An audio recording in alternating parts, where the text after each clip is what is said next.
left my house at 6 a.m. and went to Hamilton train station, took the train into New York Penn Station, and then began my hike. Actually went reverse to the Flatiron Building first because I like it, then up through Central Park from 23rd Street up to 86th Street, where... So I'm here at the Metropolitan Museum of Art, the plaza out front, and going to be waiting to meet up with Kagan McGurk, fluidity expert from Los Angeles. I believe he has an assistant with him, but fountains are operational. I don't know what he's been up to this week. I think we'll be finding out real soon about part of the operation of getting these updated. I really hope we learn a little bit about the blocking algorithms and part of what goes on with that to this day, different from the design, or what the new updates are. So let's see what we have to learn.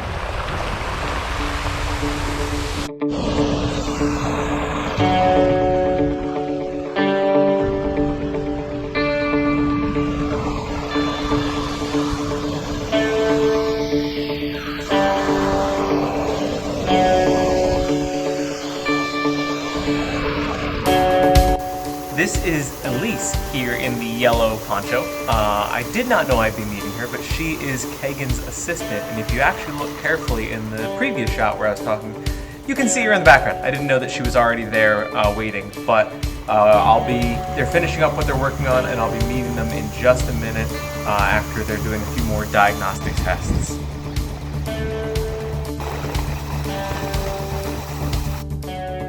This fountain was designed by Fluidity Design Consultants, a 20-person company based in Los Angeles, California.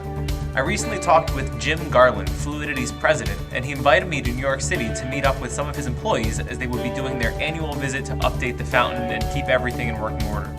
The two people I'm meeting with are Kagan and Elise. Kagan is the creative technologist at the company, and Elise is a designer. I did not film our introductions, but I tried to record many of my questions and answers with the duo. This distance, is that something that's more aesthetics for the square of it, or was it just, how did you end up with that? Is it just a design piece or what? It's mainly a design piece, and a lot of it has to do with the intent of it being a seating area. Okay. This glass, in reality, I think it's more aesthetically pleasing than anything else. Okay. It could be wider to make it more comfortable. Like you can see, it makes a mess. So it would be better if it was a little bit further away. Gotcha. But then it just wouldn't look. Yeah, and this is within arm's reach almost. People can reach over and touch the water. Yeah. And then the minor dome. Yeah. Does that majorly help with water flow back, or? So that does a few things. It's actually more aesthetic than anything else. Really? It's one of the only things that we have out that has that kind of it actually changes the dynamics of the water flow a lot. And so you can't tell with this where they're all coming up even. That kind of creates the clearing in the center.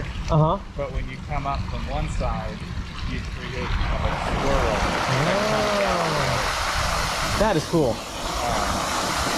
And then in the winter, it's actually not used. It was intended to be run during the winter. And so what will happen is they may or may not run the arches. Okay. They may shut them off to avoid spray and everything. But the intention was that they could drop it down to about this height. Okay. And then there's pumps that will make the water kind of swirl. Oh, wow. Sort of a counterclockwise motion. Well, that sounds pleasing. Yeah. And that keeps the water active, so yeah. it's less likely to freeze. Multi-purpose. Yeah. Very cool. Thank you. Yeah. Very cool.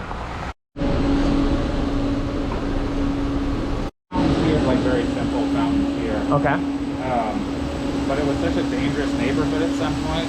All of the benefactors would kind of circle around and come down through the front. They would have people drive them down through the front.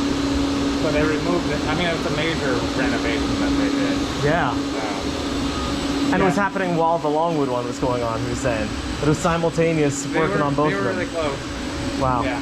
Very cool. Okay. The they're individually controlled. Now there's 48 of them. Yes. Per each one of these. Yeah. And when Elise is calling out numbers, how does she keep track up there? Like here you have it numbered easily, but how are you keeping track of which one? He tells me and then I just count. So you have to, do you ever lose count? Yes. Okay. Yeah, I think part of it is I'll call back what she does and what I'm changing. I have the easy number, so it's really easy to keep track of. Yeah, it's easy on this end. So if I come back with numbers, it kind of helps at least a little bit.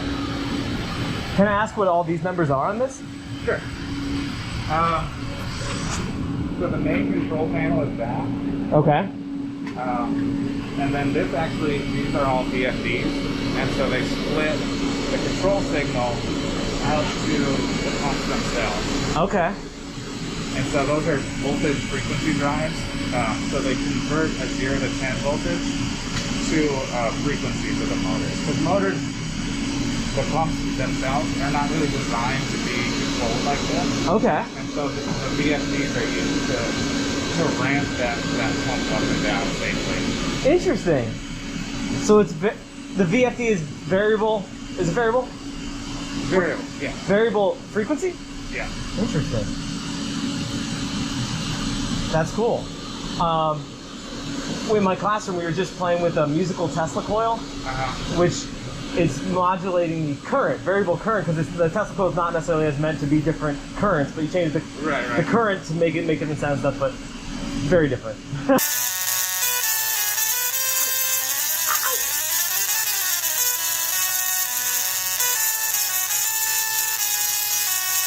Very cool. Yeah, I mean, all of this stuff originally is more like industrial.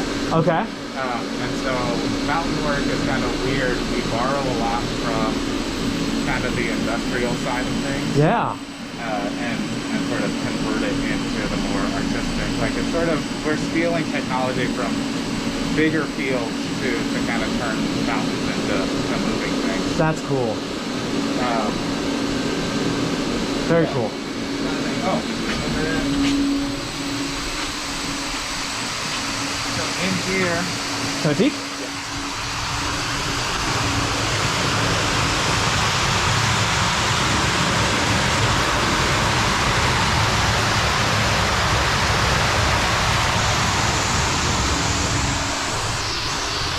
So that's the tank. Basically, the pool of water above is like directly up, and so all the water is constantly cycling back through. Okay. So that we can run it through filtration, so that people can stick their hands in it. And kind of touch the water without worrying about it. So the few that are not operating on this side, I don't know the numbers, and there was one or two on the other side that were weaker. Is that a clog? Is it a jet issue? Right now, it's actually, they replaced 2 pumps on this side, and we're waiting for an electrician to come and reconnect them. So they're just not even on. Gotcha. Very cool. Awesome. Yeah.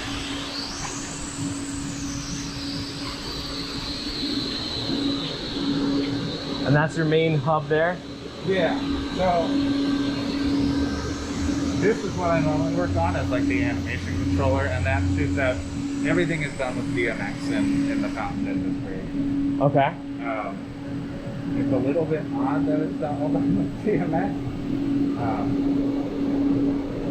But yeah, pretty much everything. And then in here, this little black box converts that digital signal to DMX to analog. Yeah. Nicely labeled. Very cool. Yeah. So this was your laptop where you were putting in the new animations for it? No, so we don't. I've added a few new animations since we commissioned it. Our standard trip out here is less doing that and more manipulating the VFDs. So the pump kind of over time will change. So they shut it off for the winter, and when they turn it back on, we kind of come out once and sort of go through and try to get things even with one another. And kind of like planned out. Is this guy a problem child right now? He's been way more active than any of the other ones. So you have, this is actually what the frequency is. Right. VFDs or pumps actually run 0 to 60 hertz. Okay. So this one I'm keeping track of. It is actually a problem child. It's probably just the pump is kind of aging out, but these are just kind of going into the settings. Okay. So this is just kind of the easiest way to read out Gotcha. kind of what that is. Okay. As far as dynamic, just a the general way this works. These are relatively low pressure pumps. Okay. They're not big, giant pumps. So what we do, and this is kind of a standard, is we create a manifold that all of these pumps pull from. So this big tube back here, the jet pump suction, that's basically a manifold that larger pumps are kind of filling with water. Okay. That then provide a certain amount of like an initial pressure and water for the individual pumps to run off. Oh, okay. Wow. And this is the whole way around is basically the same thing? It's basically as identical as possible. There's 12 for each side. Okay.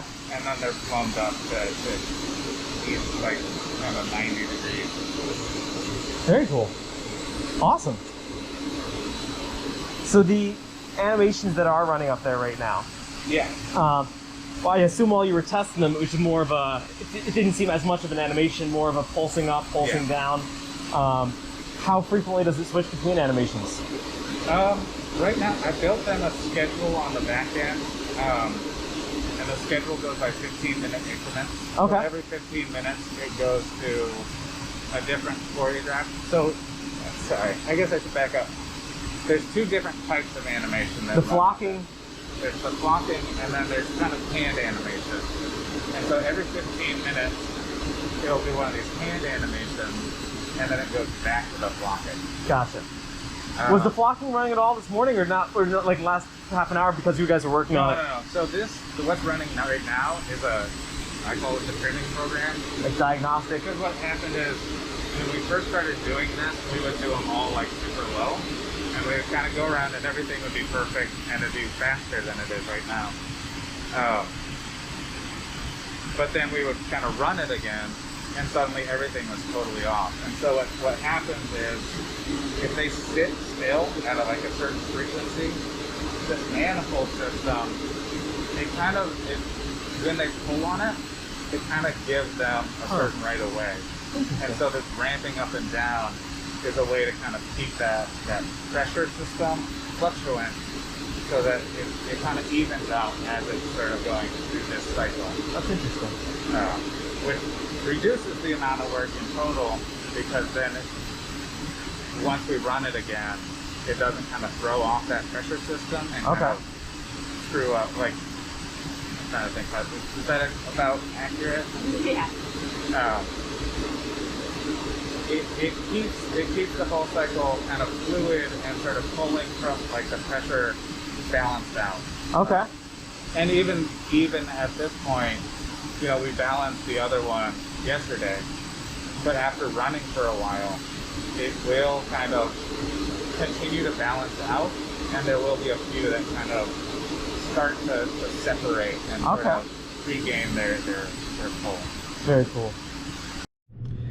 So if I understand it right, he was saying that because there's 48 different jets with 48 different pumps, all drawing from the same water supply and all with variable frequency drives, as you do a tiny tweak with one and you kind of fix the system, even as everything regulates over the course of a full day, that ends up impacting how the whole thing settles. So it takes them several days of tiny little tweaks to get it just perfect throughout the whole thing, if I understand that right.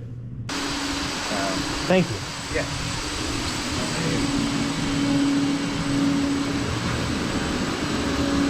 Elise, can I ask what your background's in?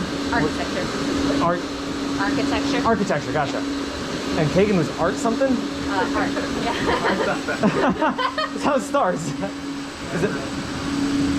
Yeah, art and technology, and then experimental animation. Wow. And then at some point I started moving into real world like performance art kind of stuff. And then I somehow landed in fountains. Jim was showing me the Dallas fountain that you guys are working on, and he was crediting you, I believe, with coming up with the music for the animation, and that's really cool. I don't know, that one have they even broken ground for that yet? No, I don't think so, right? Nancy does. Oh, no, not yet. That one looks beautiful. They're on the way, and they're actually, I think, trying to like, it's gonna be a fast one, I think, or at least that's their hope, is to kind of turn it around pretty fast. It looks awesome. Yeah. Do you get excited for that stuff when you see, like, when it's basically close to ready?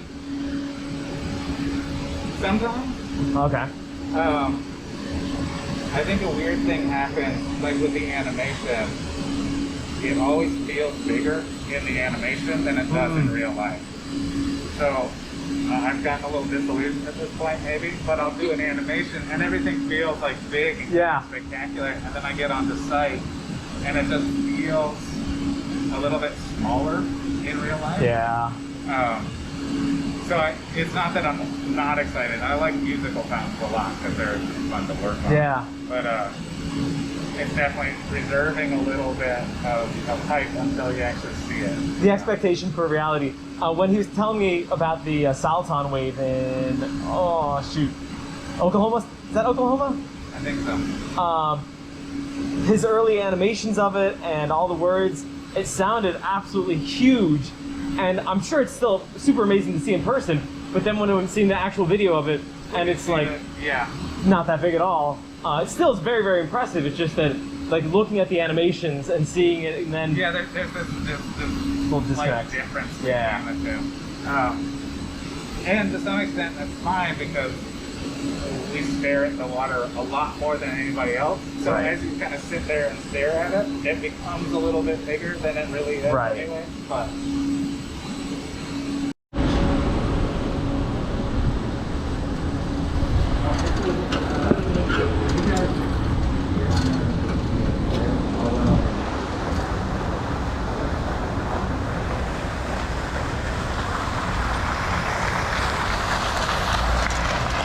Felice, how long have you been with Fluidity? The pandemic happened and everything. I understand. I want to say 3 years in June. Really? Yeah. Wow. Congratulations. Thank you. Sounds like a pretty cool place. Maybe I'm wrong. Maybe it's cool. I feel like I've been here for a while. I don't The pandemic is 10 years, so it's a little confusing. It did throw us off. My son turns 2 in a month or two, couple months, and it feels like it's been way more than that with all this. And it's tough. And where do you go to school? Or like where are you teaching? I teach in Kennett Square, the same place where Longwood Gardens is. Oh, okay. So my students are real familiar with Longwood Gardens. Well, a lot of them are familiar with it. It's 5 minutes from our school, but they don't know a lot of it. We've been doing different things with fluid dynamics in our just high school physics stuff. Very cool. And they've been learning a lot about, a lot of the various principles. And then I reached out to Jim. Well, I reached out to the company in general, because you guys are kind of like the experts in a lot of fluid dynamics things. And I can't remember the secretary's name, but his secretary got back to me saying Jim would be interested in talking with you sometime. And then I chatted with him for like an hour in a Zoom call, and he was fascinating to talk to for what he's doing with all this stuff. Yeah. And he said, hey, by the way, Kagan's going out to work on this one in a couple weeks. You want to go? I said, okay. So what is this design? This is one of my Kagan books. Is this okay.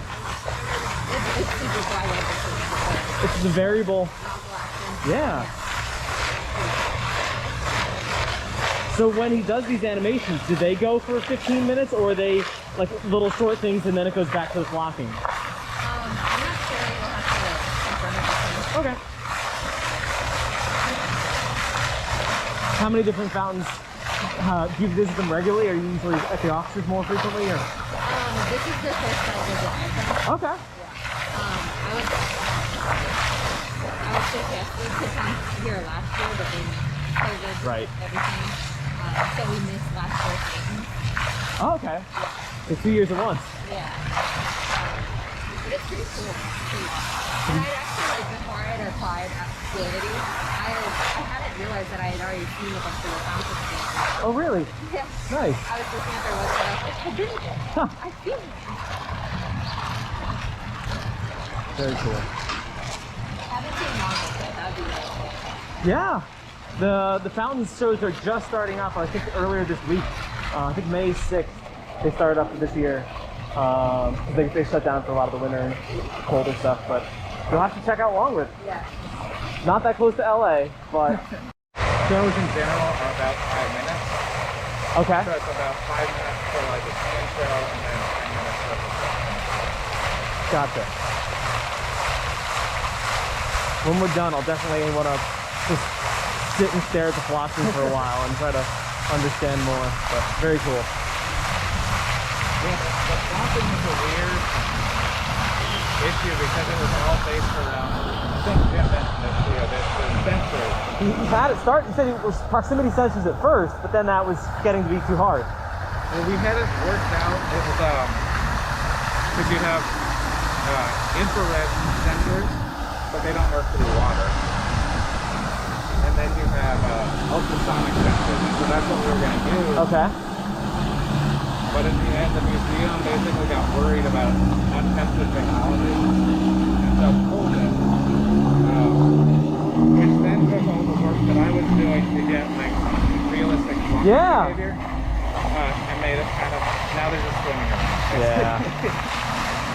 But the idea is basically there's virtual fish in the pool, and so where those virtual fish are in the pool informs how high the jump goes. That's cool. And it's all driven by an Arduino down there, which is a little bit weird, but it's been going steadily. That's awesome. And actually my favorite part overall is the random number generator Yeah. that kind of drives everything to keep it dynamic. That actually uses a variance in the frequency between 2 of the pins. So over time, as things kind of corrode slightly, that randomness will actually kind of evolve based on the surroundings. Oh, that's cool. So it really is different every single time the clocking starts. Theoretically. It should be. Nobody walking past is going to notice any of that. Theoretically. That's awesome. For the sound, there was a deaf guy that was walking through, and we had a guide with him that was kind of explaining as we walked through the fountain, or through the museum. Yeah? And so I kind of wanted to make it so that focused more on like the sound and rhythm of the water.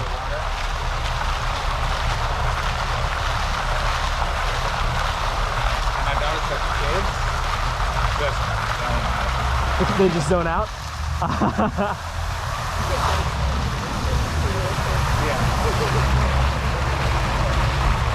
So this is your show that you designed, this animation.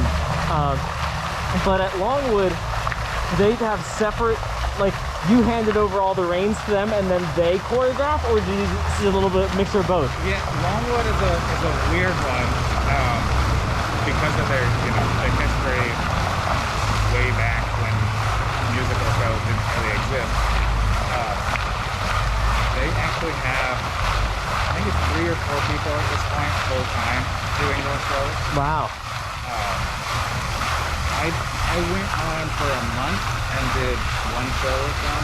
And Do you know which one you did? It was Copeland. Okay.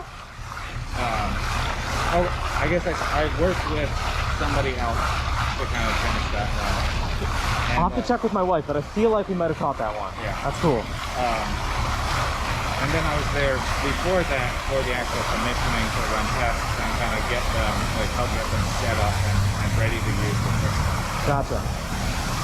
That one, there's so much money in it that they kind of like, the people who go, the controller came out to kind of train the full-time employees that do the shows.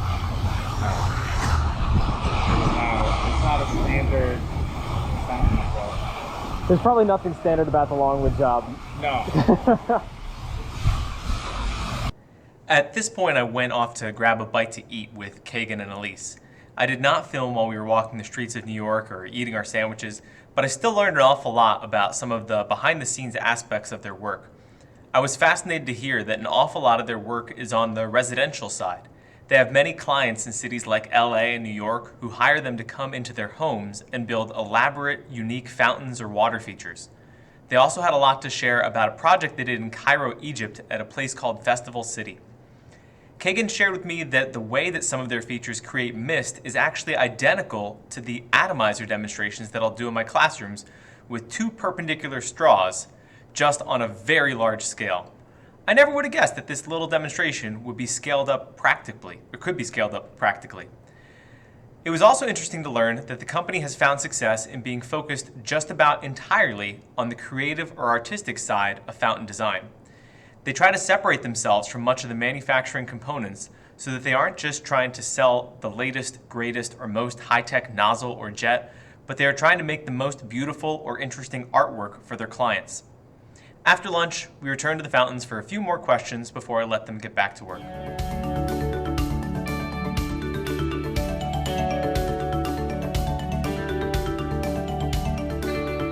We're looking into the original design for, because you programmed it to apply flocking with proximity sensing, Yeah. and then you had to pull out the proximity sensing and just stick with the flocking aspects of it. I feel like, and it's just going off the top of my head at this point, true flocking had 4 almost like clauses that needed to be. Am I on speaking something you understand there? Yeah. So of those 4, I don't like. You're looking at what's near you. You're looking at the direction that somebody near you is going in. You're trying to match their speed, but how much of that did you have to incorporate into what you were doing? It kind of was a varying amount. When we were working at first, basically, you think of the pool of water, and there's originally it was invisible fish that swam around anywhere within the pool of water. And so, visualizing it, it was more of a map. And so, where there was an absence of water, the idea was that that's where the fish would kind of sort of swell into. Okay. And so, I don't know, it's weird when we work on like a design or artistic side of it. Like, I understand the sort of confluence and everything else, but it doesn't necessarily come out to be aesthetically pleasing. Yeah. And so a certain amount of the flocking behavior is more, there was a leader fish, and then there were kind of follower fish that sort of abided on sort of lag, like a sort of a lagging principle for that leader fish. We wanted the proximity sensors. Yeah, so the idea was that there would be a few fish, and so they could react to a few people at once. It's like finding the balance between what's accurate and what's actually kind of like fun and engaging. So it's kind of like biosynthesis inspired, but then translated because that's not birds and that's not fish. It's not birds, it's not fish, and it also you don't have the density. Right. So there's a certain amount that this can express, and it's part of the reason, another reason I like those robotic nozzles is because the level of expression is so much higher. There's 48 nozzles here. Right. The density and resolution that you have to express like a school of fish just isn't there. Right. Originally, it was like the idea was that there were fish on the inside. The idea was that it would basically kind of, the arches would sort of give you a drawing of where the flock was. Okay. And so you could kind of see it, and when you walk up to the fountain, it kind of swells and sort of almost leans in over it. Yeah. And then the flocking aspect of that has more to do with kind of creating a variableness in the sort of the volumetrics of that. Okay. So it doesn't, it's not individual things conforming to that flocking principle. it's more using that flocking to inspire something different, I guess would be the way I would say it. So I was using a random number generator in my classroom for some stuff, especially with online. Like, I can't see what kids paying attention. I want to actually be, so I was using random number generator stuff. Where do you use it in determining the flocking? What is it? Does it determine height or the pressure of the jet, or? Yeah, so the random number generators are tricky because they look great like garbage, right? It's just like flapping. Yeah. And there's no real intention behind it. Right. Chaos. You can take that and break it out into like Berlin noise effect. It helps a lot because it's a repeatable random effect. And then the other aspect of that is more like you create kind of a fundamental idea. So like, let's say you have a fish and you need to get it to move to a new point. You can use the random number generator to find that new point, but then the programming behind the fish keeps that until it gets there.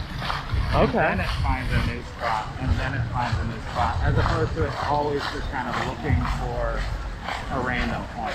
Does that make sense? Yeah. And then there's layers to that, so I mean that's sort of like the most one-to-one kind of translation for that, the way to sort of use that randomness Yeah. kind of on the back end, but then you create sort of an intelligence on top of it in order to kind of feel like light as opposed to a robot. Gives it a little more organic starting point and a little bit more less predictable flow throughout. Yeah. That's interesting. And it kind of gives a little bit of that jiggle, but I found that, and not so much in fountains, but like before, 'cause I was doing this in other mediums before fountains. What I found was the best approach was I would use that math and that randomness and the sort of computer generated stuff for visual, but it became so computerized, it almost felt like a Winamp kind of visualization or any other kind of sterile computer generated thing. So when doing like performances, I would use that randomness and that sort of algorithm based motion, but I would control it. So I would go out with like a slider board to kind of bring things in, out, and kind of change the parameters within the control system to kind of contour and sort of choreograph something that was operating autonomously. Yeah. What animation medium were you working in prior to Fluidity type stuff? It was doing performance work where with computer vision to track dancers and musicians. The last one I did was using infrared camera tracking. I built 3D storyboards that I controlled on a poster board. My whole idea was I wanted it to be magic and invisible. So Yeah. we got this, $5 piece of poster board and mounted infrared lights in the back of it. Like 9-volt battery. And I used a push button to kind of switch the light, and so I could control the projection system that I put together to broadcast onto just the poster board as I held it and told stories. That's really cool. So you did that with the company? Or that was just you? That's really cool. That's fascinating. At this point, I think I had just about run out of questions, so I thanked Kagan and Elise and let them get back to work. I did sit around for a while and watch the fountains go through their flocking algorithms, and that is what you're looking at here. If you watch where the fluid lands, it is a bit like the various jets are chasing an invisible fish below the surface. When the fish crosses over the middle area, some jets need to shut off from full power, while others need to turn on at nearly full power. Apart from that, the flow rate changes are far more gradual as the velocity of the water is altered to slowly change where it ends up. It truly is pretty mesmerizing to follow, and at multiple times I noticed several people seeming to get lost in the undulations of the water. Fluidity Design Consultants was amazingly accommodating in allowing me to get this inside look at how their fountains are run. This behind-the-scenes perspective that I was able to share will hopefully give you a greater appreciation for some of what is required to achieve a beautiful water feature like you see here. I'll stop talking now and let you watch a tiny bit more flocking before I head out and take the train home.